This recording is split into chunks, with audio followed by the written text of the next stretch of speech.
subscribe now and press the bell icon. Never miss an update.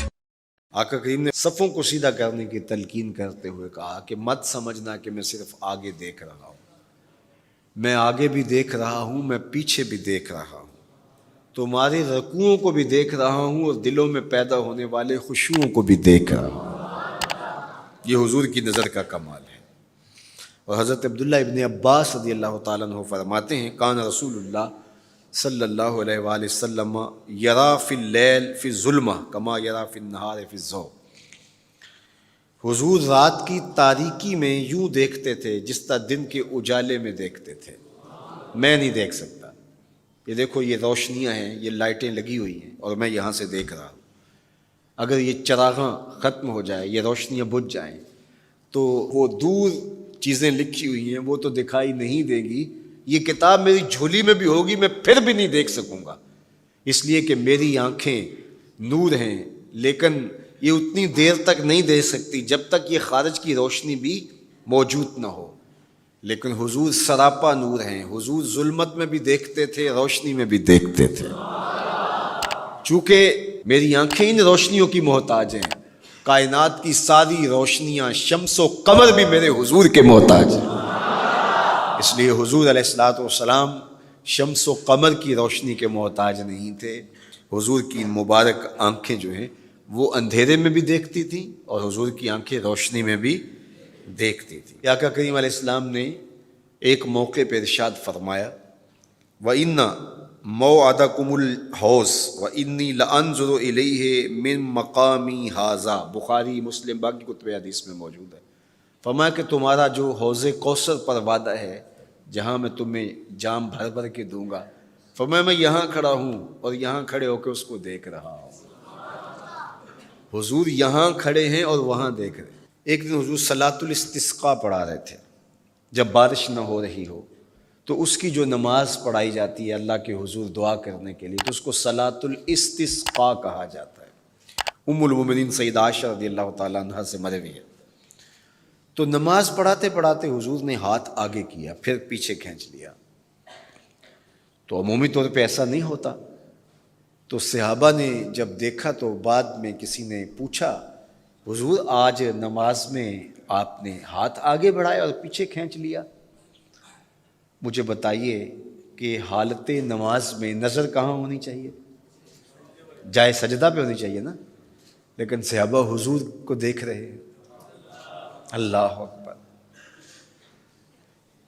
صحابہ سے کسی نے پوچھا کہ تم بتاؤ ظہر اور عصر کی نمازوں میں حضور قرات کرتے تھے؟ کہاں کرتے تھے؟ بخاری میں۔ تمہیں کیسے پتہ ہے کرتے تھے؟ کہا نحن نعلم باضطراب لحیتہ، ہم حضور کی مبارک داڑھی کی جنبش سے اندازہ کرتے تھے کہ قرات ہو رہی ہے۔ معلوم ہوا نماز بھی چلتی رہتی تھی، رخ محبوب کی دید بھی ہوتی رہتی تھی۔ اور اقبال کہتا ہے شوق تیرا اگر نہ ہو میری نماز کا امام، میرا رکوع بھی حجاب میرا سجود بھی حجاب۔ اللہ اکبر۔ تو حضور نے ہاتھ آگے بڑھایا اور پھر کھینچ لیا۔ پوچھا گیا حضور یہ آج نماز میں ایک نئی چیز ہم نے دیکھی، آپ نے ہاتھ آگے بڑھایا پھر کھینچ لیا؟ فرمایا ہاں، جنت میں کھجوروں کا ایک خوشہ لٹک رہا تھا، میں اس کو توڑنے کے لیے ہاتھ ڈالا تھا پھر میں نے چھوڑ دیا، اور اگر میں توڑ لیتا تم قیامت تک کھاتے رہتے ختم نہ ہوتا، لیکن میں نے کہا نہیں چلو پھر قیامت کو ہی صحیح ہے۔ اب حضور کھڑے کہاں ہیں؟ مدینہ المنورہ میں، اور جنت کہاں ہے؟ سدرۃ المنتہا سے اوپر۔ سر پٹ گھوڑا دوڑے اور تیز رفتار گھوڑا، تازی گھوڑا، 500 سال دوڑنے کے بعد پہلے آسمان تک پہنچے، پھر اتنی موٹائی آسمان میں، پھر دوسرا آسمان، پھر تیسرا آسمان، درمیان میں پھر خلائیں بھی، پھر وہاں سے 7 آسمانوں کے بعد کہیں سدرۃ المنتہا، اور قرآن بتاتا ہے کہ جنت بھی سدرۃ المنتہا کے پاس ہے، پھر آگے جنت، اور جنت کے جو درخت ہیں وہ 70,000 سال کی اونچائی پر ہیں، وہاں لٹکتی ہوئی کھجوروں کے خوشے، اور حضور علیہ السلام نے یہاں کھڑے ہو کے ہاتھ بڑھایا اور وہاں حضور کا ہاتھ پہنچ گیا۔ یہ ہاتھ کے پہنچنے کی منتہا نہیں ہے، ضرورت یہاں تک کی تھی لہٰذا یہاں تک پہنچا، اگر ضرورت اس سے آگے کی ہوتی تو آگے بھی پہنچ جاتا۔ تو حضور کا ہاتھ یہاں سے یہاں تک پہنچا۔ یہ حدیث پاک میں نا، میں اور آپ ہاتھ اٹھائیں تو ہمارا ہاتھ کہاں تک پہنچتا ہے؟ 5 فٹ قد ہے تو 3 فٹ اوپر ہاتھ پہنچ جائے گا، تو ہمارا ہاتھ 8 فٹ تک پہنچے گا، زمین سے 8 فٹ تک۔ چلو کسی کا 9 فٹ تک پہنچے گا، کوئی چھلانگ لگا کے اچھل کے اوپر لے جائے گا تو 10 فٹ تک پہنچ جائے گا۔ البتہ ہماری نظر بہت تیز ہے، ہماری نظر پہلے آسمان کے ٹمٹماتے ہوئے ستارے دیکھتی، دوسرے آسمان کے ستارے بھی دکھائی دیتے ہیں، تیسرے آسمان کے ستارے چاند سورج میں دکھائی دیتا ہے۔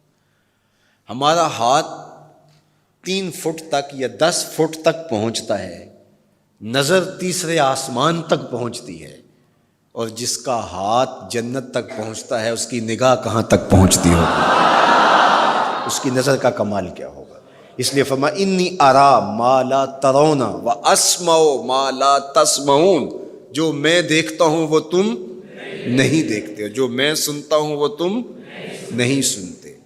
اپنے حواس کو نبی کے حواس پر قیاس کرنا یا نبی کے حواس کو اپنے حواس پہ قیاس کرنا سوائے جہالت کے اور کچھ نہیں ہے۔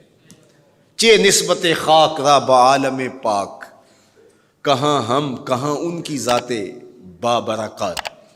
اس لیے فرمایا انی ارا ما لا ترون واسمع ما لا، جو میں دیکھتا ہوں وہ تم نہیں دیکھتے، اور جو میں سنتا ہوں وہ تم نہیں سنتے۔ اللہ اکبر۔ ہماری آنکھیں تو چمکتے ہوئے سورج کو دوپہر کے وقت نہ دیکھ پائیں، چندھیا جائیں، آنکھوں میں پانی اترنے لگے، اور محبوب کی آنکھیں بے حجاب دیدار رب کریں۔ اور قرآن کہے ما زاغ البصر وما، آنکھ چندھیائی بھی نہیں اور حد ادب سے تجاوز بھی نہیں کیا۔